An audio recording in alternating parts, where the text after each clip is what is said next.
Čia tekstas ateinančiom kartom. Mano ūkio.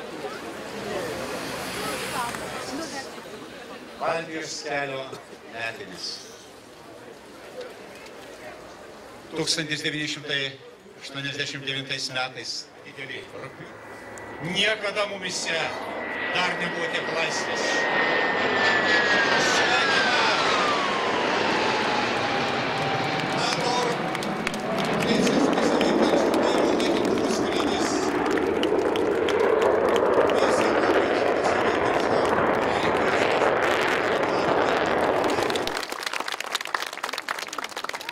Buvo šviesu. Aš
Cienījamās dāmas, godātie kungi, visi Baltijas valstu brīvības cīnītāji un mīļotāji.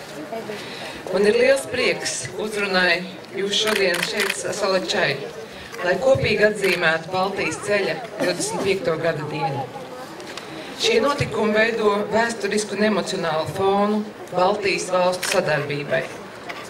Šī unikālā nevardarbīgās atbrīvošanās manifestācija Baltijas ceļš iedvesmoja pārējo pasauli ar abrīnojamu vienotību un alkām pēc brīvības.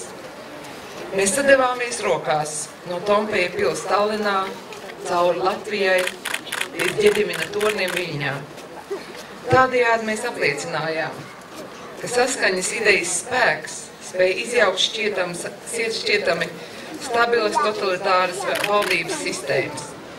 Tas bija kluss, bet spēcīgs protests. Brīvas un plaukstošas Baltijas valstis ir mūsu kopīgs sasniegums. Mēs pierādījām pārējai pasaulē, ka draudzīgu nāciju vienotība var mainīt vēstures gaitu. Es esmu pārliecināta, ka tikai kopīgiem spēkiem ar savstarpēju uzticību un koordinētu rīcību mums ir izdevies gūt panākumus. Kopš tā laika tas ir bijis mūsu veiksmes pamats, un tas ir virziens, kurš mums ir jāuztur. Dāmas un kungi, Baltijas ceļa mantojums vienmēr būs aktuāls un vērtīgs, arī ārpus nospraustajām nacionālajām robežām. Brīvība sagaida no mums apliecinājumu ikdienas. Lai mūžam dzīvo Latvija, Lietuva, Igaunija, lai mūžam brīva Baltija.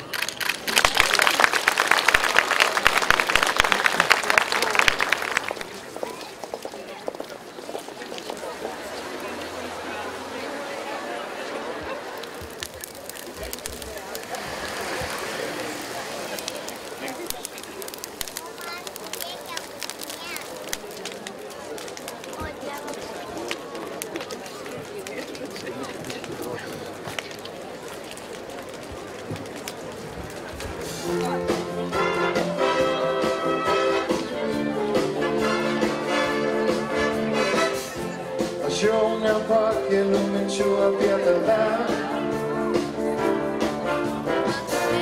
Kaip obelis apsunkusi nuo vaisių, užlaužiu tragiškai nusvirusias rankas.